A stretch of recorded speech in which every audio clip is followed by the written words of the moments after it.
তোমরা তোমাদের বাপদাদার সঙ্গে গাদ্দারি করো না। হে বাংলার যুবক প্রজন্ম, তোমাদের পূর্বপুরুষদের ত্যাগ আর কোরবানি মাটি হয়ে যেতে দিও না। তোমাদের পূর্বপুরুষরা অনেক ত্যাগ আর কোরবানির মাধ্যমে অনেক লড়াই আর সংগ্রাম করে তোমাদের জন্য এই জমিনকে তারা মুক্ত এবং স্বাধীন করে রেখে গেছেন।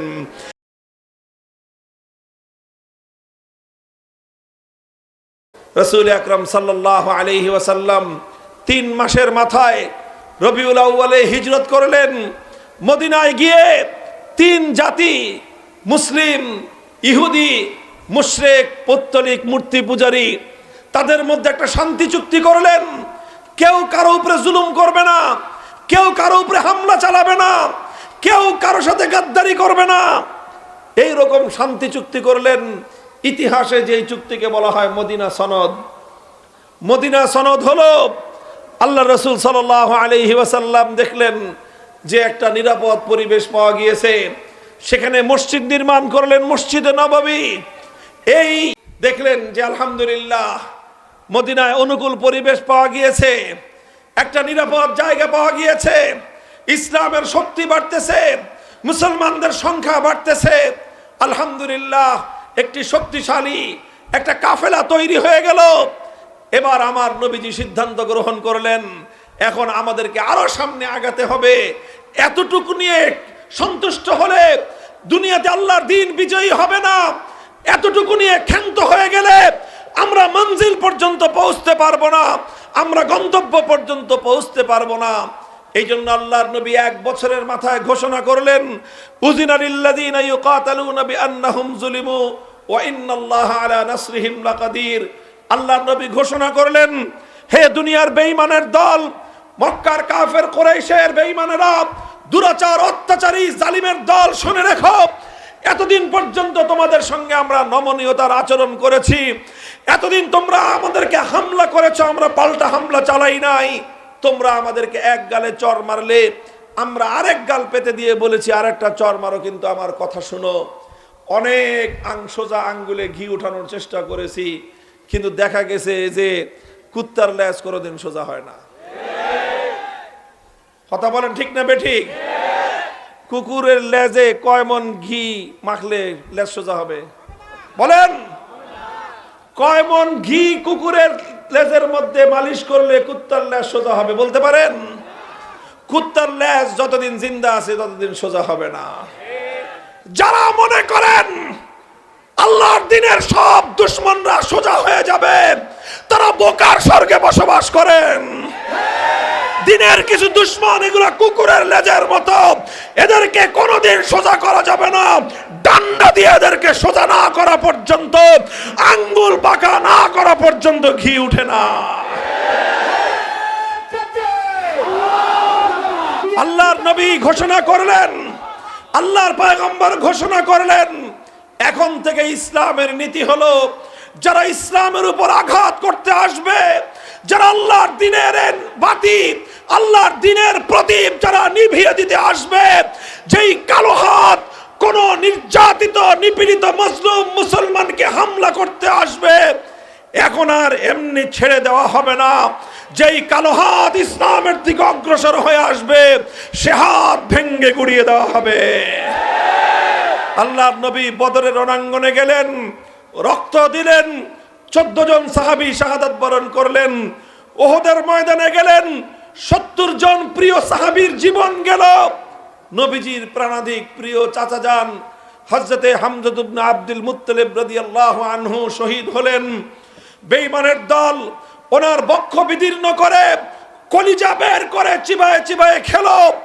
আমার নবীর শরীর, নবীজির রক্তক্ষরণ হলো হৃদয় থেকে। আমার নবী নিজে মাথা ভাঙলেন, দান শহীদ করলেন। সর্বশরীর থেকে রক্ত ঝরতে ঝরতে আমার নবী বেহুশ হয়ে জমিনে পড়ে গেলেন।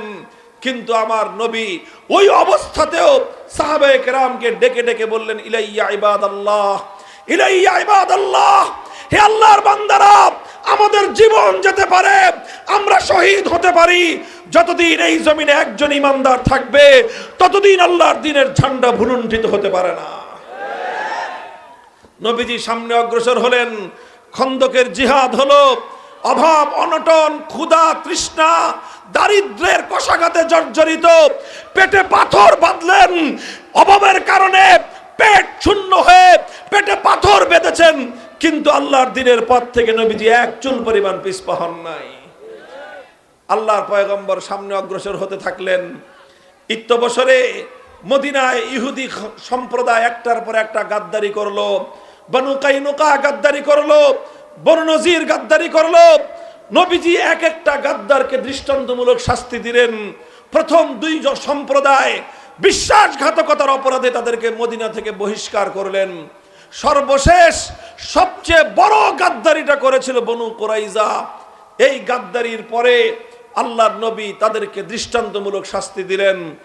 আল্লাহর নবীর সিরাত পড়লে দেখা যায় নবীজি সব অপরাধ ক্ষমা করতেন, গাদ্দারির অপরাধ কোনোদিন ক্ষমা করতেন না। খবরদার মুসলমান, যারা না বুঝে ভুল করে তওবা করলে তার অপরাধের ক্ষমা আছে, কিন্তু যারা জাতির সঙ্গে গাদ্দারি করবে, বিশ্বাসঘাতকতা করবে, সেই গাদ্দারি আর বিশ্বাসঘাতকতার কোনো ক্ষমা নাই। আমার নবী একদিনে 800 দুরাচার বিশ্বাসঘাতক গাদ্দার ইহুদির মৃত্যুদণ্ড কার্যকর করেছিলেন। কয়শ? 800 গাদ্দারকে একদিনে মৃত্যুদণ্ড দিয়ে তাদেরকে দৃষ্টান্তমূলক শাস্তি প্রদান করে নবীজি সতর্ক করেছেন, খবরদার ইসলামের সঙ্গে যেন কেউ গাদ্দারি করার দুঃসাহস না দেখায়। মুহতারাম হাজিরিন, একটা পর্যায়ে আসলো সোনার মদিনায় সব মানুষ কালেমা পড়ে নিল। আর কোনো বেঈমান নাই, ইহুদি নাই, মুশরিক নাই, কোনো মূর্তি পূজারী নাই। সোনার মদিনা শান্তির শহরে পরিণত হলো। সোনার মদিনায় আল্লাহর দ্বীনের দুর্ভেদ্য ঘাটিতে পরিণত হলো। আমি জিজ্ঞাসা করতে চাই, তখন কি আল্লাহর নবী এমন চিন্তা করেছেন যে যাক মদিনার শহর পেয়েছি, একটা রাষ্ট্র হয়েছে, দিন কায়েম হয়ে গেছে, আর বেশি চিন্তা করার দরকার কি, এবার মদিনা নিয়েই আমরা ক্ষান্ত থাকি? নবীজি এমন চিন্তা করেছেন না। আমার নবী শুধু মদিনার নবী হয়ে দুনিয়াতে আসেন নাই। ইসলাম শুধু মদিনায় কায়েম হওয়ার জন্য আসে নাই, ইসলাম শুধু আরবে কায়েম হওয়ার জন্য আসে নাই। সপ্তম হিজরিতে আল্লাহর নবী 1400 সাহাবায়ে কেরাম নিয়ে রওনা হলেন পবিত্র মক্কার দিকে উমরা করবেন। মক্কার লোকেরা আল্লাহর নবীকে বাধা দিল। নবীজি বললেন, আমরা উমরা করতে আসছি, যুদ্ধ করতে আসি নাই, বাধা দিও না। তারা বলল যে না, কোনোভাবেই ঢুকতে দিব না। নবীজি বললেন, ঠিক আছে, তোমাদের সঙ্গে আমরা চুক্তি করব, তোমাদের সঙ্গে আমরা সন্ধি করব। আজ মক্কার কুরাইশরা এমন যে কোনো শর্তের কথা বলবে, যেই শর্তের মাধ্যমে আল্লাহর ঘর বাইতুল্লাহর সম্মান রক্ষা পায়, আমি সেই শর্ত মেনে নিয়েই মক্কার কুরাইশদের সঙ্গে আজকে একটি চুক্তি করব। শেষ পর্যন্ত সেই হুদাইবিয়ার সন্ধি স্বাক্ষরিত হলো। হুদাইবিয়ার সন্ধি ছিল নবী আকরাম সাল্লাল্লাহু আলাইহি ওয়াসাল্লামের রাজনৈতিক দূরদর্শিতার প্রমাণ। হুদাইবিয়া 12.5 লক্ষ বর্গ মাইল, অর্থাৎ এই বাংলাদেশটার সমান 25টা দেশ জোড়া দিলে যতটুকু এরিয়া হয়, এই বিশাল এরিয়ায় একমাত্র আল্লাহর দ্বীন কায়েম হলো, কোরআনের শাসন বাস্তবায়িত হলো, ইসলামী খেলাফত কায়েম করে আমার নবী মদিনার রওজায়ে আতহারে ঘুমাতে গিয়েছেন। 12.5 লক্ষ বর্গ মাইলে আল্লাহর দ্বীন জিন্দা হয়েছে। মুহতারাম হাজিরিন, আমি আপনাদেরকে এরপরে আখেরি প্রশ্নটা করতে চাই। আমার নবী 12.5 লক্ষ বর্গ মাইল জুড়ে ইসলামী হুকুমত কায়েম করলেন, ইসলামী খেলাফত প্রতিষ্ঠা করলেন। 12.5 লক্ষ বর্গ মাইল জুড়ে এক আল্লাহর বিধান বাস্তবায়িত হলো। এরপরে নবীর সাহাবীরা তারা এমন মনে করেছিলেন যে যথেষ্ট হয়েছে, আর সামনে আগানোর দরকার নাই। এমন ছিল? বলেন, এমন ছিল? 10 বছরের মাথায় আল্লাহর নবীর ইন্তেকাল করবার 10 বছরের মাথায় দ্বিতীয় খলিফা ওমরে ফারুক রাদিয়াল্লাহু তাআলা আনহুর যুগে ইসলামের সৈনিকরা আটলান্টিক মহাসমুদ্রের তীর পর্যন্ত পৌঁছে গিয়েছেন। আফ্রিকার জঙ্গলের গহীন অঞ্চল পর্যন্ত কালেমার পতাকা উড্ডীন হয়েছে। আটলান্টিক সমুদ্রের তীরে দাঁড়িয়ে মুসলমান সৈনিকরা বলেছিলেন, জানি না এই সমুদ্রের পরে কি আছে, তখনও পৃথিবীতে এত কিছু আবিষ্কার হয় নাই। বলেছিলেন যদি জানতাম সমুদ্রের অপর প্রান্তে কোনো জনপদ আছে, পৃথিবীর কোনো অঞ্চল আছে, যদি জানতে পারতাম এই সমুদ্রের উন্মত্ত তরঙ্গমালার উপর দিয়ে ঘোড়া দাবড়ায় দিতাম, সমুদ্রের অপর প্রান্তে গিয়ে আমরা দিনের ঝান্ডা উড্ডীন করতাম। 12.5 লক্ষ বর্গ মাইল থেকে অর্ধেকটা পৃথিবী পর্যন্ত, পৃথিবীর এক প্রান্ত থেকে আরেক প্রান্ত পর্যন্ত, সমুদ্রের তীর থেকে জঙ্গলের গভীর অঞ্চল পর্যন্ত, যতদূর পর্যন্ত মানুষের ঘোড়া যেতে পারে, গোটা অর্ধ জাহানে কালেমার পতাকা উড্ডীন করেছিলেন সাহাবায়ে কেরাম। মুহতারাম হাজিরিন, সেই বিজয়ের ধারা আস্তে আস্তে আজ তোমার এবং আমার এই বাংলাদেশ পর্যন্ত সেই সোনালী যুগে কালেমার পতাকা এসে পৌঁছে গিয়েছে।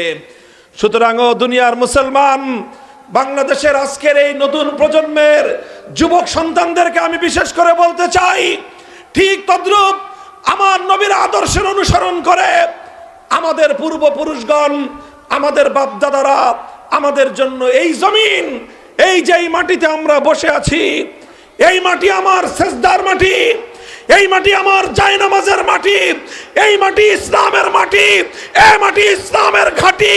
আল্লাহর দ্বীন কায়েম করবার জন্য এই মাটিটা আমাদের পূর্বপুরুষরা ক্রয় করেছিল, টাকা দিয়ে নয়, ঘাম, অশ্রু আর রক্ত দিয়ে মাটি কিনে দিয়ে গেছে আমাদের জন্য। আমি আপনাদেরকে শুধু বলতে চাই, আখেরি পয়গাম, হে বাংলার মুসলমান, তোমরা তোমাদের বাপদাদার সঙ্গে গাদ্দারি করো না। হে বাংলার যুবক প্রজন্ম, তোমাদের পূর্বপুরুষদের ত্যাগ আর কোরবানি মাটি হয়ে যেতে দিও না। তোমাদের পূর্বপুরুষরা অনেক ত্যাগ আর কোরবানির মাধ্যমে, অনেক লড়াই আর সংগ্রাম করে তোমাদের জন্য এই জমিনকে তারা মুক্ত এবং স্বাধীন করে রেখে গেছেন। 190 বছর, কত বছর? 190 বছর ইংরেজদের বিরুদ্ধে লড়াই করেছেন। 1905 সালে কলকাতার দাদাবাবুদের খবরদারিকে খতম করে পূর্ব বাংলা নামক এই মাটিকে তারা কলকাতার আধিপত্যবাদ থেকে মুক্ত করেছেন। রবীন্দ্রনাথ ঠাকুর সহ উগ্র হিন্দুত্ববাদী সাম্প্রদায়িক গোষ্ঠী সহিংস আন্দোলনের মাধ্যমে আবার এই বাংলার মুসলমানদেরকে তারা তাদের করতলগত করার চেষ্টা চালিয়েছিল। এই জন্য আমাদের বাপদাদারা 1947 সালে দিল্লিকে লাল কার্ড দেখিয়ে বাংলার মাটিকে দিল্লির আধিপত্য এবং গোলামি থেকে মুক্ত করেছিলেন। তারা বলেছিলেন মুসলমানদের ভূমিতে ইসলাম কায়েম হবে, মুসলমানদের জমিনে ইসলাম ছাড়া অন্য কিছু চলতে পারে না। 47 সালে মুসলমানদের জন্য আলাদা ভূমি হলো। দুর্ভাগ্যজনকভাবে পশ্চিম পাকিস্তানিরা গাদ্দারি করলো। 24 বছর পর্যন্ত যে মাটি ইসলামের জন্য মুক্ত হয়েছিল, যেই দেশটা ইসলামের জন্য স্বাধীন হয়েছিল, 24 বছর পর্যন্ত পশ্চিম পাকিস্তানের খান পাঠানের গোষ্ঠী ওরা সেই আল্লাহর দ্বীন এবং কোরআনের শাসন বাস্তবায়ন করে নাই। যার কারণে 1971 সালে পশ্চিম পাকিস্তানিদেরকে ঝাঁটাপেটা করে এই দেশ থেকে বিতাড়িত করা হয়েছে। দুর্ভাগ্য আমাদের পিছু ছাড়ে নাই। 71-এর মুক্তিযুদ্ধের পর মনে করেছিল এই দেশটা জুলুম এবং বৈষম্য মুক্ত হবে। যিনি মুক্তিযুদ্ধে নেতৃত্ব দিলেন তিনি মুক্তিযুদ্ধের সময় পশ্চিম পাকিস্তানে থাকলেন বন্দী। মুক্তি পাওয়ার পর গেলেন লন্ডন। দেশের মানুষ আশা করেছিল লন্ডন থেকে তাদের নেতা তাদের দেশে আসবে, নতুন স্বাধীন সদ্য স্বাধীন দেশ। কিন্তু তাদের নেতা জাতিকে হতাশ করে তার প্লেন দেশের স্বাধীন মাটিতে নয়, বরং দেশের স্বাধীন মাটিতে আসার আগে নয়াদিল্লিতে ল্যান্ড করলো। তিনি গেলেন ভারতের প্রধানমন্ত্রী শ্রীমতী ইন্দিরা গান্ধীকে কুর্নিশ করতে। তিনি তাকে কুর্নিশ করলেন, আর আসার সময় সেই ভারতের প্রধানমন্ত্রী তার পকেটের মধ্যে একটা ছোট্ট প্রেসক্রিপশন লিখে দিলেন। তিনি সেই প্রেসক্রিপশন নিয়ে এসে 72 সালে একটা সংবিধান রচনা করলেন। সেই সংবিধানের মাধ্যমে আমাদের পূর্বপুরুষদের 200 বছরের ত্যাগ এবং কোরবানিকে জলাঞ্জলি দিয়ে স্বাধীন এই মাটিকে ভারত মাতার চরণতলে বলি দিয়ে দিলেন। তিনি সেখানে লিখলেন এই দেশটা চলবে ধর্মনিরপেক্ষতার ভিত্তিতে। অথচ বাংলার মানুষ ধর্মনিরপেক্ষতার জন্য ইংরেজদের বিরুদ্ধে লড়াই করে নাই। বাংলার মানুষ ৪৭ সালে ধর্মনিরপেক্ষতার জন্য দেশটাকে দিল্লির গোলামীর জিঞ্জির ছিন্ন করে আজাদ করে নাই। বাংলার মানুষ ৭১-এর মুক্তিযুদ্ধ ধর্মনিরপেক্ষতার জন্য করেন নাই। কিন্তু ৭২ সালে সেই ইসলাম বিরোধী কুফরি মতবাদ ধর্মনিরপেক্ষতা বাংলার মানুষের কাঁধে চাপিয়ে দেওয়া হলো। এরপরের ২৪ বছরের ইতিহাস বাংলার মানুষের সঙ্গে গাদ্দারির ইতিহাস। এরপরে ৫৪ বছর ধরে এই ধর্মনিরপেক্ষ মতবাদের ভিত্তিতেই বাংলার মানুষের অধিকারকে দাবায় রাখবার চেষ্টা করা হয়েছে। ইসলাম প্রতিষ্ঠার আন্দোলন এবং সংগ্রামকে দাবায় রাখার চেষ্টা করা হয়েছে। আমার বক্তব্য এখন আপনাদের কাছে, হে বাংলার যুবকরা, তোমাদেরকে নিয়ে সারা দুনিয়ার কুফরি শক্তির মাথা খারাপ। বাংলার যুব প্রজন্মকে নিয়ে, শ্রমিকদেরকে নিয়ে, ইয়াং জেনারেশনের যারা শ্রমিক তাদেরকে নিয়ে সারা দুনিয়ার কুফরি শক্তি, ইউরোপ আমেরিকার মাথা খারাপ। কেন মাথা খারাপ? আগে শুধু মাদ্রাসার হুজুররা ইসলাম চাইতো, এখন দেখা যায় হুজুরদের চেয়ে বেশি ইসলাম চায় স্কুল কলেজ ইউনিভার্সিটির পোলাপান, হুজুরদের চেয়ে বেশি ইসলাম চাই এই সকল কৃষক শ্রমিকরা। মাথা খারাপ হয়ে গেছে ওদের। ইনশাআল্লাহ মাথা খারাপ হতে হতে ওরা বদ্ধ উন্মাদ আর পাগল হয়ে যাবে। বাংলার মুক্তিকামী এই তারুণ্যকে রুখে দিতে পারবে না কেউ।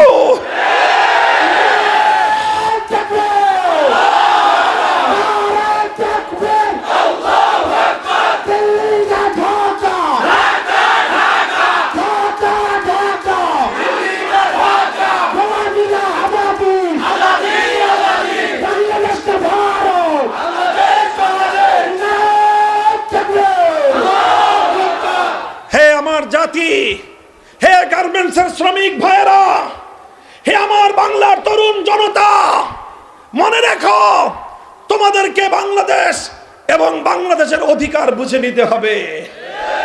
শুধু রাজনৈতিক নেতারা বুঝবে সেই দিন শেষ। প্রতিটি মানুষকে যার যার হিস্সা বুঝে নিতে হবে। তোমাদেরকে নিয়ে কেউ যেন রাজনীতি করতে না পারে, তোমাদেরকে নিয়ে কেউ যেন স্বার্থ উদ্ধার ধান্দাবাজির রাজনীতি করতে না পারে। তোমরা সোচ্চার এবং সজাগ হয়ে ওঠো। আমরা পরিষ্কার ভাষায় বলতে চাই, এই বাংলাদেশের অতীতের ইতিহাস এটা আমার বাবার একার ইতিহাস নয়। আমার বাবার যে ইতিহাস তোমার বাবারও সেই ইতিহাস, আমার দাদার যে ইতিহাস তোমার দাদারও সেই ইতিহাস। পড়ো, ১৯০ বছর পর্যন্ত ইংরেজদের বিরুদ্ধে লড়াই করেছিল আমার আর তোমার দাদারা। ইংরেজদের গোলামীর জিঞ্জির ছিন্ন করার পরে কলকাতার দাদা বাবুরা আমাদের উপর আধিপত্য করতে চেয়েছিল। আমাদের পূর্বপুরুষরা বলেছে, না, আমরা মুসলিম জাতি, আমরা ইসলাম নিয়ে বাঁচতে চাই, আমরা তোমাদের গোলামি করতে প্রস্তুত না। আমরা দিল্লির গোলামি করব না, আমরা ইসলাম মুসলিম জাতিসত্তার পরিচয় নিয়ে বাঁচতে চাই। বারবার আমরা বিজয় অর্জন করেছি। ষড়যন্ত্রের মধ্য দিয়ে বাংলার মুসলমানদের সেই বিজয়কে কেড়ে নেওয়ার চেষ্টা করা হয়েছে। সর্বশেষ এসেছে 2024-এর এই বিপ্লব। এই বিপ্লবে জুলাই সনদ প্রণীত হয়েছে। এই জুলাই সনদের মধ্যে ৪৭-এর দেশ বিভক্তির কথা বলা হয়েছে। আমি সহজে আপনাদেরকে একটা কথা বুঝাই। ভাগ বাটোয়ারা বুঝেন, জমিন যে ভাগ হয়, বাবা মারা গেলে বাবার জমি সন্তানদের মধ্যে ভাগ হয় কিনা? মনে করেন আমাদের দাদার আমলে গোটা ভারত, এই বর্ষ বাংলাদেশ, পাকিস্তান, ভারত সব এক দেশ ছিল, ওটা দাদার দেশ। দাদা মারা যাওয়ার পর তারপরে ভাগ হলো। কি হলো? ভাগ হলো 2 ভাগ। এক ভাগ হলো তারা যারা তাদের দেশটাকে আল্লাহর কোরআনের বিধান অনুযায়ী পরিচালনা করতে চায়, তারা পাইলো 1 ভাগ। আরেক ভাগ পাইলো তারা যারা তাদের দেশটাকে ধর্মনিরপেক্ষ আদর্শের উপর চালাতে চায়। পরিষ্কার কথা, যারা ধর্মনিরপেক্ষতার উপর দেশ চালাতে চায় তারা বড় অংশটা পাইছে, মাখনটা পাইছে, ক্রিমগুলো সব ওরা খাইছে। খা, মাখন খা, ক্রিম খা, দিল্লি খা, হায়দ্রাবাদ খা, সব তোরা খা। বিশাল ভারত ধর্মনিরপেক্ষতাবাদীরা নিছে, আমাদের মুসলমানদেরকে ছাটমাট দিছে। খালি এইখান দিয়ে বাংলাদেশ একটু, ওখান দিয়ে একটু পাকিস্তান, ঠিক আছে যা, তোরা বেশি খা। আমাদের অল্প একটু ভূখণ্ড দেওয়া হয়েছে বাটোয়ারার সময়, 47-এর ভাগ বাটোয়ারার সময়, দেশ বিভাগের সময় আমরা অল্প একটু এলাকা পাইলাম, সেই এলাকায় নিয়ে আমরা এখন বসবাস করতেছি। এরপরে বাপের আমল গেল, পাকিস্তানের আমল, 71 সালে ওইটার মরণ হয়ে গেল। এবার আমাদের ভাই ভাইদের এই বাংলাদেশের হিস্সা। বলেন দাদার আমলে যেই ভাগ বটোয়ারা হয়েছে, আপনার বাবা আপনার দাদার কাছ থেকে যেই অংশ পেয়েছে, আপনার বাবার মৃত্যুর পরে সেই অংশ যদি আপনার চাচা এসে দাবি করে, আপনারা ভাইয়েরা আপনার বাবার অংশ থেকে চাচা অথবা চাচতো ভাইদেরকে হিস্সা দিবেন? আপনার বাবার অংশ থেকে আপনারা বেঁচে থাকতে আপনার চাচা চাচতো ভাই অন্য কারো হিস্সা এবং অধিকার থাকতে পারে? 47 সালে দাদার আমলে এই জমিন ভাগ বটোয়ারা করে ধর্মনিরপেক্ষতার জন্য ভারত আর মুসলমানদের জন্য, ইসলামের জন্য বাংলাদেশকে বন্টন করা হয়েছে। এখন বাংলাদেশে তোমরা ধর্মনিরপেক্ষতার গান গাও, কাহিনীটা কি? তোমাদের যদি ধর্মনিরপেক্ষতা এত পছন্দ হয়, চলে যাও সেই দেশে যেই দেশে ধর্মনিরপেক্ষতা আছে, যেই দেশে আপা আছে। যাও, তোমার আপা ধর্মনিরপেক্ষতা চেয়েছে, ধর্মনিরপেক্ষতার দেশে চলে গেছে। আপার জ্ঞাতি গোষ্ঠী আন্ডা বাচ্চা ছাও যা আসো, পছন্দ না হলে ধর্মনিরপেক্ষতার জন্য সেই দেশে চলে যাও। যারা আপাকে নতুন করে খালাম্মা বানাইতে চাও, তোমরাও চলে যাও। আর আমরা পরিষ্কার বলি, আমরা তোমাদেরকে বিতাড়িত করতে চাই না। আমরা বলতে চাই, এ দেশে তোমরা থাকবা, আমরা থাকবো, সবাই থাকবে, তবে এ দেশে থাকতে ইসলাম মেনেই থাকতে হবে। জুলাই বিপ্লবে হাজারের উপরে বাংলার তামাল যুবকেরা রক্ত দিয়েছে। এই বিপ্লব করেছে এই দেশটাকে সেই দাদা বাবুদের আধিপত্যবাদ থেকে মুক্ত রাখার জন্য। কাজেই এই রক্তের সঙ্গে গাদ্দারি করা চলবে না। একটা সনদ প্রণীত হয়েছে, জুলাই সনদ। অনেকে মনে করে জুলাই সনদের কাম কি? ভাই, জুলাই সনদের খুব বেশি কাম না হলেও একটা কাম হয়েছে। জুলাই সনদে বলা হয়েছে 1947 সালের দেশটা যেইভাবে ভাগ হয়েছিল, সেই ভাগের ভিত্তিতে আগামীর বাংলাদেশ গড়ে উঠবে। জুলাই সনদে বলা হয়েছে 2013 সালে শাপলা চত্বরে নবী প্রেমিক তৌহিদি জনতাকে নির্বিচারে জালিম স্বৈরাচারী শক্তি পাখির মতো গুলি করে হত্যা করা হয়েছে। সেই নবী প্রেমিকদের বীরত্বকথা ইতিহাস জুলাই সনদের মধ্যে বর্ণনা করা হয়েছে। এই জন্য আমরা বলি, জুলাই সনদ 47-এর ইতিহাস, জুলাই সনদ 2013 সালের হেফাজতে ইসলামের নবী প্রেমিকদের ত্যাগ এবং কোরবানির ইতিহাস। কাজেই আগামী ফেব্রুয়ারিতে একটা নির্বাচন হবে। এটা শুধুমাত্র সংসদ নির্বাচন না, বরং সংসদ নির্বাচনের বাইরে আরেকটা নির্বাচন হবে, সেটার নাম হলো গণভোট। কি নাম? মুহতারাম হাজিরিন, প্রশ্ন করতে পারেন, গণভোটে হা বাক্সে ভোট দিলেই কি বাংলাদেশে ইসলামী বিপ্লব হয়ে যাবে? আমি বলি যে না, ইসলামী বিপ্লব হবে না, তবে ইসলামী বিপ্লবের ক্ষেত্রে আমরা আরেক ধাপ আগাতে পারবো। আমরা ইসলামী বিপ্লবের দ্বার প্রান্তে উপনীত। বাংলার মানুষ, তোমরা শুনে রাখো, সব রঙের বাংলাদেশ দেখা শেষ। একবার আমরা দেখেছি সোনার বাংলাদেশ। সোনার বাংলাদেশের গল্প শুনে আমরা পেয়েছি একদলীয় বাংলাদেশ। আরেকবার শুনেছি আমরা নতুন বাংলাদেশ, পেয়েছি পুরাতন বাংলাদেশ। এরপরে শুনেছি আমরা সবুজ বাংলাদেশ, পেয়েছি ধূসর বাংলাদেশ। এরপরে শুনলাম নতুন না, সবুজ না, সোনার না, ডিজিটাল বাংলাদেশ। কি দেখলাম? আমার দেশের কৃষক শ্রমিক, এই গার্মেন্টসের শ্রমিক ভাইয়েরা বোনেরা তিল তিল করে উপার্জন করে 1 কেজি 100 টাকার পণ্য কিনেন, 15 টাকা ভ্যাট কেটে নিয়ে যায় সরকার। আপনি 100 টাকার নুন কিনলে 85 টাকার নুন পান। ক টাকার? 85 টাকার নুন পান, 15 টাকা ভ্যাট যায়। চাল কিনবেন, 85 টাকার চাল পাবেন, 15 টাকা ভ্যাট। ডাল কিনবেন, 85 টাকার ডাল পাবেন, 15 টাকা। এইভাবে মেহনতি মানুষের মাথার ঘাম পায়ে ফেলানো ট্যাক্সের পয়সা জড়ো হয় দেশের জন্য, জাতির জন্য। সেই টাকা জমা থাকে বাংলাদেশ ব্যাংকে। ডিজিটাল বাংলাদেশ মানে হলো এই, ব্যাংকে তালা মারা ঠিক থাকবে, ডিজিটাল কায়দায় হাজার হাজার কোটি টাকা চুরি হয়ে বিদেশ চলে যাবে। ডিজিটাল বাংলাদেশ মানে দেখেছি কি আমরা, এদেশের আমাদের রেমিটেন্স যোদ্ধা, আমাদের ভাইয়েরা বোনেরা বিদেশে রাত দিন 24 ঘন্টার মধ্যে 16 ঘন্টা পরিশ্রম করে দেশে টাকা পাঠায়। সেই টাকা দেশে আসে ডিজিটাল কায়দায়, বিদেশে গিয়ে বেগম পাড়া হয়ে যায়। এই হলো ডিজিটাল বাংলাদেশ। আমাদের দেখা শেষ, সব রঙের বাংলাদেশ দেখা শেষ, সোনার বাংলাদেশ দেখা শেষ, নতুন বাংলাদেশ দেখা শেষ, সবুজ বাংলাদেশ দেখা শেষ, ডিজিটাল বাংলাদেশও দেখা শেষ। এবার আমরা একটা বাংলাদেশ দেখতে চাই, সেই বাংলাদেশ হলো ইসলামের বাংলাদেশ, আল কোরআনের বাংলাদেশ, খেলাফতের বাংলাদেশ। মুহতারাম হাজিরিন, বিশ্বাস রাখেন ইনশাআল্লাহ প্রমাণ হয়ে গিয়েছে বিপ্লবের জন্য বড় রাজনৈতিক নেতার দরকার পড়ে না। আমার বাংলার দামাল যুবকেরা প্রমাণ করে দিয়েছে বিপ্লবের জন্য বড় রাজনৈতিক দলেরও প্রয়োজন পড়ে না। এই যুব প্রজন্ম যখন তৈরি হয়, আল্লাহর নবীর সঙ্গে যখন মক্কা মদিনার যুবকরা জড়ো হয়েছিল, 12.5 লক্ষ বর্গ মাইলে কালেমার পতাকা উড়েছে। আরবের যুবকরা যখন আমার নবীর হাতকে শক্তিশালী করেছে, তারা খেলাফতের হাতকে শক্তিশালী করেছে। আটলান্টিক সমুদ্রের তীর থেকে আফ্রিকার জঙ্গল পর্যন্ত অর্ধেকটা পৃথিবীতে আল্লাহর দ্বীন জিন্দা হয়েছে। সুতরাং হে বাংলার তরুণ জনতা, আমরা স্বপ্ন দেখছি ইনশাআল্লাহ আগামীর বাংলাদেশ হবে আমাদের স্বপ্নের ইসলামের বাংলাদেশ। আমরা এতদিন শুধু আল্লাহর কোরআন পড়েছি, কোরআন শুধু শিখেছি, কোরআনের শুধু ব্যক্তিগত জীবনের আদর্শ আমরা অনুসরণ করেছি।